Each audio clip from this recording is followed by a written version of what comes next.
ଆମେ ଆଜି ବଡ଼ ବଡ଼ ଚାପ୍ଟରଟି ପଢ଼ିବା,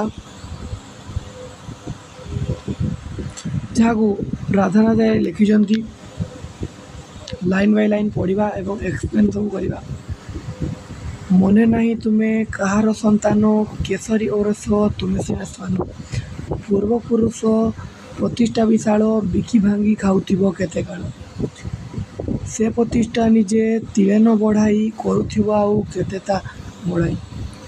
ଥିଲେ ଆଗେ ଯେଉଁ ଉତ୍କଳର ସ୍ୱାମୀ, ବହ୍ନିଶିଖା ପରି ସଦା ଊର୍ଦ୍ଧ୍ୱଗାମୀ। ତୁମେ ହୋଇ ସେହି ବଂଶର ସନ୍ତତି, ଜଳଧାରା ପରି ହେଲ ଅଧୋଗତି।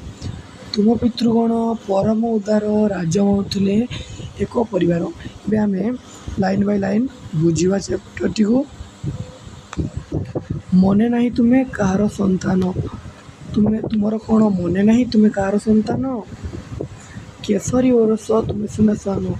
ତୁମେ ସିଂହ ବଂଶର ହୋଇ ତୁମେ କୁକୁର ସଦୃଶ ହେଉଛନ୍ତି। ଶ୍ୱାନ ଶବ୍ଦର ଅର୍ଥ ହେଉଛି କୁକୁର।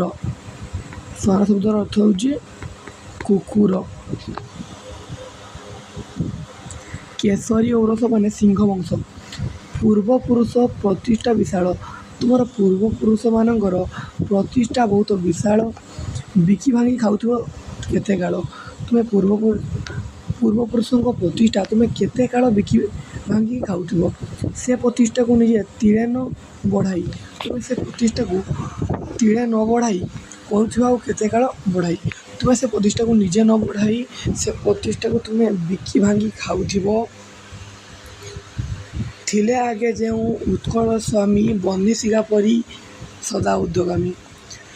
ଆଗରୁ ଯେଉଁ ଉତ୍କଳର ସ୍ୱାମୀମାନେ ଥିଲେ, ଅର୍ଥାତ୍ ଉତ୍କଳର ଗଜପତି, ସେମାନେ ସଦା ବହ୍ନିଶିଖା ପରି ଊର୍ଦ୍ଧ୍ୱଗାମୀ। ବହ୍ନିଶିଖାର ଧର୍ମ କ'ଣ?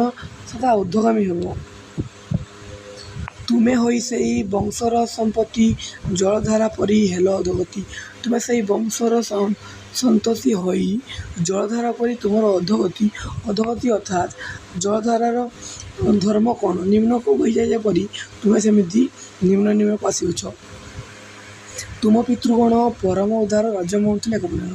ତୁମର ପିତୃଗଣ ପରମ ଉଦାର। ତୁମ ପିତୃଗଣ ପରମ ଉଦାର ଥିଲେ, ରାଜ୍ୟକୁ ଏକ ପରିବାର ଭଳି ମନେ କରୁଥିଲେ।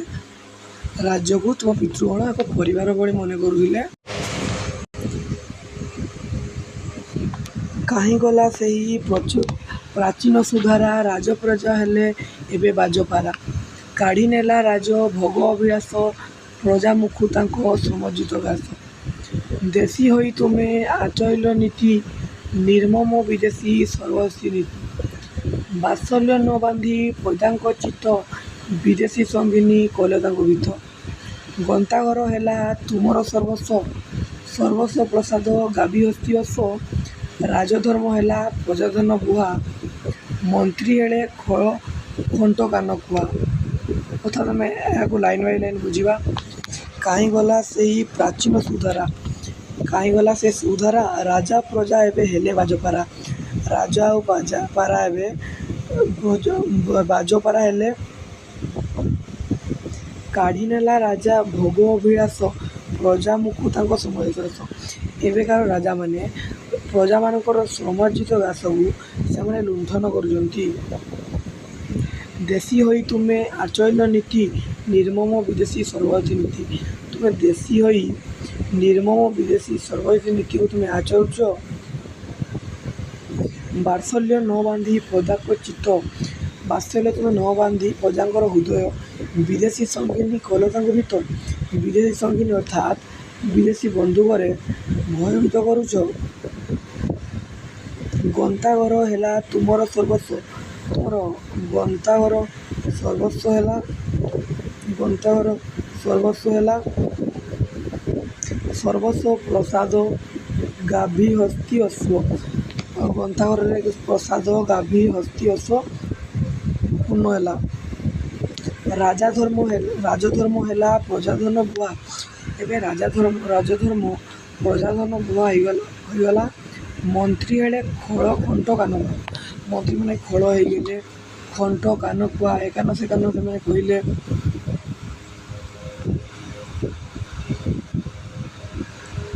ତଣ୍ଡି ଦୁଃଖୀରଙ୍କ ଅରପିତ ରାଣ୍ଡ, ବିଦେଶୀ ଖୁଆଇଲ କୁକୁଟାଣ୍ଡ।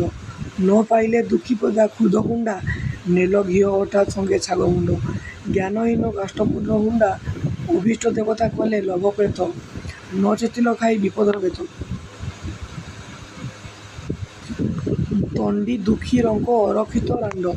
ରଙ୍କ ଯେଉଁମାନେ ଖାଇବାକୁ ପାଉନାହାନ୍ତି, ଅରକ୍ଷିତ ରାଣ୍ଡମାନେ ବିଧବା ସ୍ତ୍ରୀଲୋକ। ବିଦେଶୀକୁ ଛୁଆଇଲ କୁକୁଟାଣ୍ଡ, ଅର୍ଥାତ୍ କୁକୁଟାଣ୍ଡର ଅର୍ଥ ହେଉଛି କୁକୁଡ଼ା ଅଣ୍ଡା ବିଦେଶୀକୁ ଖୁଆଇଲ। ନ ପାଇଲେ ଦୁଃଖୀ ପ୍ରଜା ଖୁଦକୁଣ୍ଡା, ପ୍ରଜାମାନେ ଖୁଦକୁଣ୍ଡା ବି ନ ପାଇଲେ ନେଲେ ଘିଅ ସଙ୍ଗେ ଛାଗ ମୁଣ୍ଡ। ତୁମେ ଘିଅ ସଙ୍ଗେ ବିଦେଶୀକୁ ଖୁଆଇଲ ଘିଅ ସଙ୍ଗେ ଛାଗ ମୁଣ୍ଡ।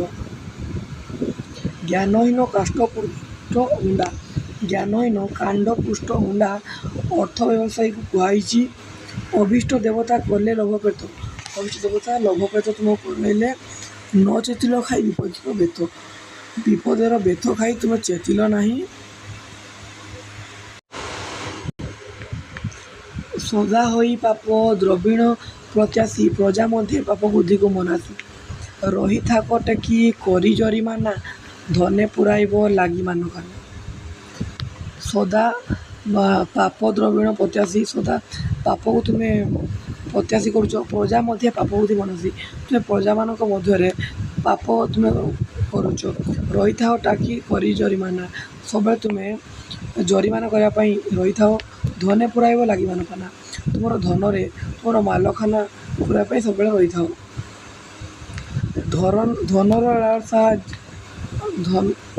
ଧନର ଲାଳସା ଜାଗ୍ରତ ସପନେ, ଧନ ବିନୁ ନାହିଁ ଆନ ଚିନ୍ତା ମନେ। ଧନର ଜାଗ୍ରତ ସପନେ, ଶୋଇଲେ ମଧ୍ୟ ଧନର ଚିନ୍ତା, ଉଠିଲେ ମଧ୍ୟ ଧନର ଚିନ୍ତା। ଧନ ବିନୁ ଆଉ ଚିନ୍ତା ନଥାଏ। ଧନର ସାଫଲ୍ୟ ସୁବୟ କେବଳ, ଯକ୍ଷ ପ୍ରାୟ ତାକୁ ଜଗିଲେ କେଉଁ ଫଳ। ଧନର ସାଫଲ୍ୟ ସୁବ୍ୟୟରେ ଥାଏ, ଯକ୍ଷ ପରେ ତାକୁ ଜଗେଇଲେ କିଛି ଫଳ ପାଇବ ନାହିଁ। ଧନର ଦେବତା ହେଉଛି କୁବେର, କୁବେରର ରତ୍ନଭଣ୍ଡାରକୁ ଯେ ଜଗିଥାଏ ତାକୁ ଯକ୍ଷ ବୋଲି କୁହାଯାଏ। ମଞ୍ଚେ କେତେ ଆସି କେତେ ଗଲେ ଭାଇ, କିଏ ନେଇଗଲା କି ଧନ ମୁଣ୍ଡାଇ। ପଡ଼ିତ ରହିଲା ପଛେ ହାତୀ ଘୋଡ଼ା, ପଡ଼ିତ ରହିଲା ସୁନା ରୂପା ତଡ଼ା। ମଞ୍ଚେ ଆସି କେତେ ଗଲେ ଭାଇ, ମଞ୍ଚେ ଆମ ପୃଥିବୀକୁ ମଞ୍ଚ ଶୀର୍ଷ କହିଛନ୍ତି କବି। କିଏ ନେଇଗଲା କି ଧନ ମୁଣ୍ଡାଇ, କିଏ ଧନ କ'ଣ ମୁଣ୍ଡାଇ ନେଇଗଲା କି। ପଡ଼ିତ ରହିବ ପଛେ ହାତୀ ଘୋଡ଼ା, ହାତୀ ଘୋଡ଼ା ସବୁ ପଡ଼ି ରହିବ। ପଡ଼ିତ ରହିଲା ସୁନା ରୂପା ତଡ଼ା, ସୁନା ରୂପା ସବୁ ପଡ଼ି ରହିଲା। ପଡ଼ିତ ରହିଲା ରତନେ ଭାସ୍କର, କୁବେରେ ସମ ଗନ୍ତାଘର। ପଡ଼ି ରହିବ ରତନ ଭାସ୍କର, କୁବେରର ଗନ୍ତାଘର ବି ପଡ଼ି ରହିଲା।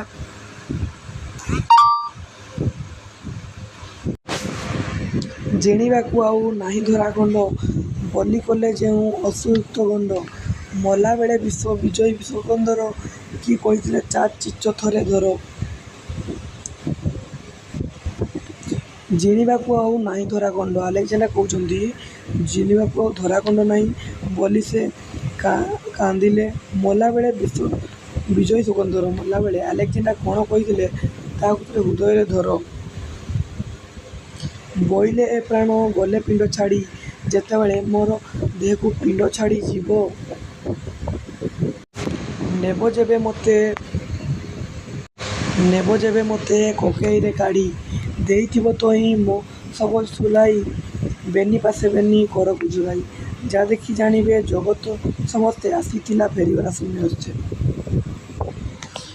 ନେବ ଯେବେ ମୋତେ କୋକେଇରେ କାଢ଼ି, ମୁଁ ଯେବେ ମରିଯିବି ମୋତେ କୋକେଇରେ ତୁମେ କାଢ଼ିକି ନେବ। ଦେଇଥିବ ତହିଁ ମୋ ଶବକୁ ଶୁଆଇ, ମୋ ଶବକୁ ଶୁଆଇ। ବେନି ପାଶେ ବେନି କରକୁ ଝୁଲାଇ, ଉଲଟିଆ ପଡ଼ିଆ ଶୁଆଇ ଦେଇକି ମୋ କରକୁ ଝୁଲାଇ ଦେଇଥିବ। ତାକୁ ଦେଖି ଜଗତର ସମସ୍ତେ ଜାଣିବେ, ଆସିଥିଲି ଫେରିଗଲି ଶୂନ୍ୟ ହସ୍ତେ। ଆସିଥିଲି ଶୂନ୍ୟ ହସ୍ତେ, ଫେରିଗଲି ବି ଶୂନ୍ୟ ହସ୍ତେ। ଏହି ମହାକାବ୍ୟ ମନେ ମନେ ହେଜି, ସଦ୍ଗୁଣ ଉଚ୍ଚେ ଲୋଭ ମଦ ଚେଚି। ଆକାରଣେ କିଆଁ ତଣ୍ଡି ଅରକ୍ଷିତ, ଅଳ୍ପ ଦିନ ସତୁଅଛ ବିଥ।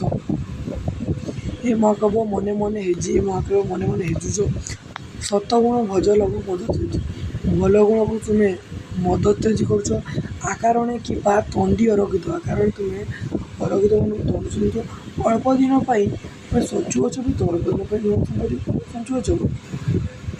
ବୋଲା ଜଗତେ ସିନା ଲକ୍ଷ୍ୟ ପଶି ଫଳ ତୁମ ଜଣେ ଲକ୍ଷ୍ୟ ଶଶୀ ଗଣିକା କୁଲ ଛାମୁଆ ପୋଷଣ ଲାଗି କର କିଆଁ ପଜକ ଶୋଷଣ। ବୋଲାଅ ଜଗତ ସିନା ଲକ୍ଷ୍ୟ ପଶି ତୁମେ ଜଣେ ଲକ୍ଷ୍ୟ ପଶି ଫଳ ତୁମେ ଜଣେ ଜଣେ ଲକ୍ଷ୍ୟ ଶୋଷି ତୁମେ ଲକ୍ଷ୍ୟ ଶୋଷୁଛ। ଗଣିକା ଗଣିକା କୋକିଲ ଛାମୁଆକୁ ତୁମେ ପୋଷଣ କରିବା ପାଇଁ ପ୍ରଜାମାନଙ୍କୁ ତୁମେ ଶୋଷଣ କରୁଛ।